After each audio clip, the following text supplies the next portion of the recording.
Direction Londres maintenant, où un spectacle est en ce moment en train de passionner et d'émouvoir aussi, vous allez comprendre pourquoi, les Londoniens. Alors ça s'appelle Lazarus, c'est la dernière œuvre de David Bowie.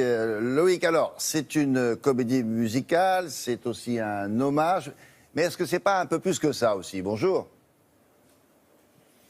Bonjour William, ah oui c'est complètement plus que ça parce que d'habitude les comédies musicales sont créées par exemple après la disparition d'un chanteur par des producteurs, par des fans. Là c'est vraiment le testament, le cadeau d'adieu de David Bowie qui est donc décédé le 10 janvier dernier. Il avait évidemment beaucoup attristé tous ses fans, mais c'est vraiment David Bowie qui savait qu'il allait mourir, il était atteint d'un cancer et c'est lui qui a créé, qui a écrit ce spectacle musical comme un cadeau d'adieu pour ses fans. Il y a d'ailleurs beaucoup des chansons de son dernier album qui étaient sorti 2 jours avant sa disparition. Alors, il y a quelque chose d'étonnant, c'est que pour reprendre le rôle titre de David Bowie, le héros de cette comédie musicale qui se joue en ce moment à Londres, eh bien, c'est quelqu'un que nos téléspectateurs connaissent peut-être, le héros de la série Dexter, Michael C. Hall. Alors, vous allez vous dire, qu'est-ce que vient faire ce personnage qui, dans cette série télévisée, découpe les méchants à coups de scalpel?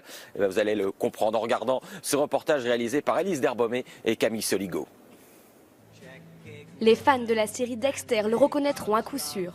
Mais sur la scène du King's Cross Theatre, Michael Hall ne joue plus les tueurs en série. Il est le héros de Lazarus, la comédie musicale de David Bowie. Il y reprend le rôle de Thomas Newton, alien immortel échoué sur Terre et interprété par Bowie pour le grand écran en 1972 dans L'homme qui venait d'ailleurs. Je me souviendrai toujours de ce jour incroyable où j'ai rencontré Bowie pour la première fois. Je travaillais sur une des chansons qu'il a écrites pour la comédie musicale, quand il m'a dit « Tu sais, j'ai une démo pour cette chanson. Est-ce que ça t'aiderait de l'écouter ?» Et j'ai répondu « Ouais, pourquoi pas ?»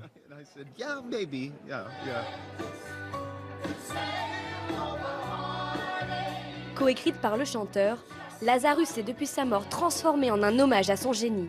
Se sachant mourant, Bowie l'avait conçu comme un au revoir à son public.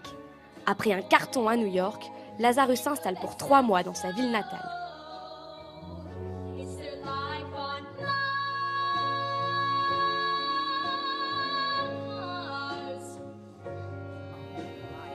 Je ne vais pas vous mentir et vous dire que j'ai tous ces albums, mais j'ai beaucoup de ces chansons sur ma playlist.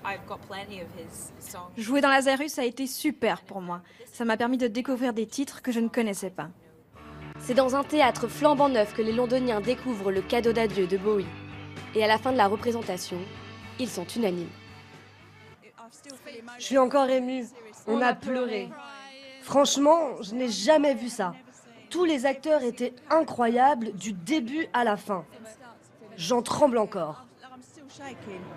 C'était fantastique. Et bien sûr, on connaît déjà toutes les musiques. Et c'est vraiment un plus. Il a su se réinventer, il a apporté quelque chose de radical et a changé notre perception de la musique. Pas de rideau pour conclure ce spectacle, mais un portrait de Bowie qui salue ses fans. Sur Terre ou dans les étoiles, il restera un héros éternel. Ben oui, justement, on vient de voir tous ces Anglais, ces Anglaises qui étaient particulièrement émus. C'est plus qu'un chanteur en Grande-Bretagne, Loïc.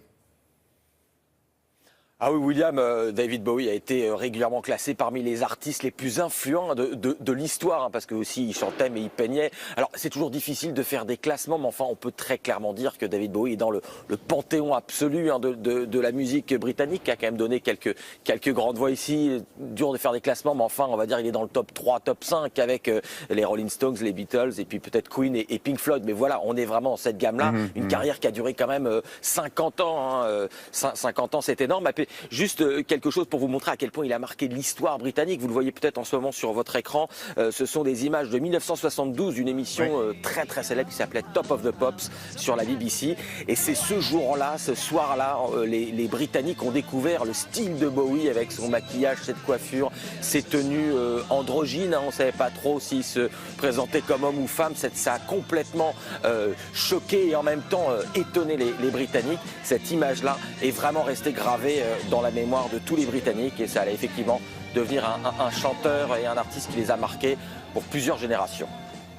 Ben oui, on voit ça. Merci beaucoup Loïc, passez un bon week-end et à la semaine prochaine. Au revoir. La revue de presse.